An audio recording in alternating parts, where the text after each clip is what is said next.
The rod holders have arrived. I have chosen the Canon brand. Big fan of this. But the R&D that's going into the placement of these is just, it's off the Richter scale.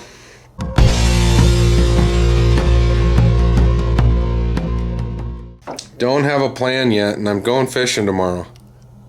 We got options. There's going to be 2 in the front and 2 in the back.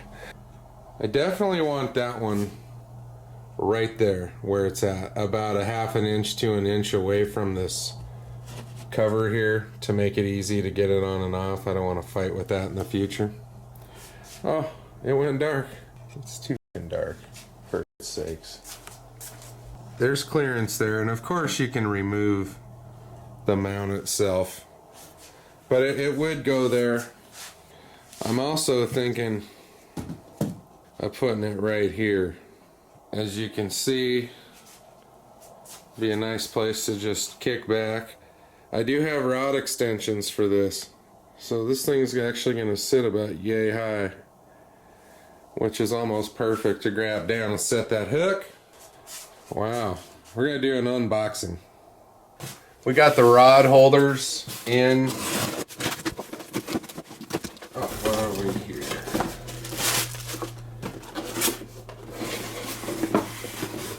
We've got 2 more Canon rod holders. I am a huge fan of these. These are tough. They're built to last.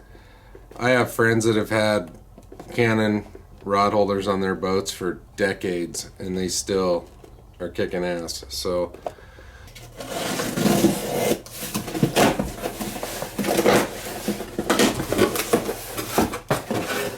oh yeah, we got rod extensions. These are for the Canon rod holders. They're going to give them a 6-inch, at least 6 inches of height off of the floor. So like I said before, there's been a ton of R&D where these rod holders are going to go and why. Might not make a bit of sense to anybody else, but as long as it makes sense to me, I can live with it. All right, I'll see you guys in a few minutes.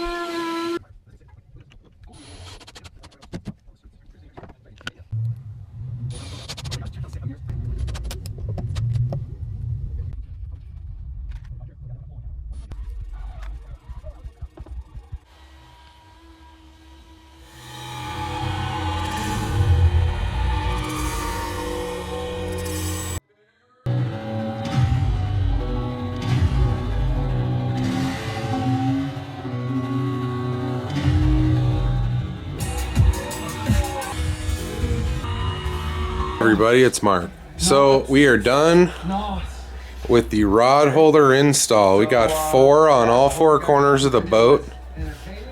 The 2 in the back are in line with each other. Forward part of the casting deck here in the aft section of the boat. Up here at the front, we mixed it up a little bit. This particular one that's on the extension piece, I want it up forward so that when I'm sitting, it's kind of a comfortable spot for me, like right here. And I can see the finder, I can see my rod holder, all of that. However, on the other side of the boat, I mounted it right just in front of the end of the deck here where the rod holder goes in. Now, my purpose for doing that was if I have the kids in the boat, I can have a rod in this forward holder right here where they could still be in their seat and mind their rod. I'll be getting 2 more extensions. They were 2 for $16 on Amazon delivered. It's pretty cheap. Anyway, it's kind of the same principle. If somebody's sitting in any of these areas, they can use this too. They can turn it, do whatever, and reach it from there. As well as it's perfect position for the boater. If he's over here, he's staring right at the graph above the dash. And these are things that it saves your equipment a little bit, because people tend to just throw their rods on the ground and shit slides off the boat quickly. I'm sure there's people with a million stories. I've seen rods slide right off of docks that were icy. Fish on. Your rod's gone. Ooh, child. It's just a small upgrade that, you know, I feel like I got a pretty good deal on it. The rod holders, all 4 of them were about $70. And the extensions, 2 of them were 16. So I'm into 4 rod holders and 2 extensions for less than $100. It's a pretty good deal. And Canon has been around for a very long time. I trust them big time. I'm not getting paid to say that. It's just a brand that I've grown up with.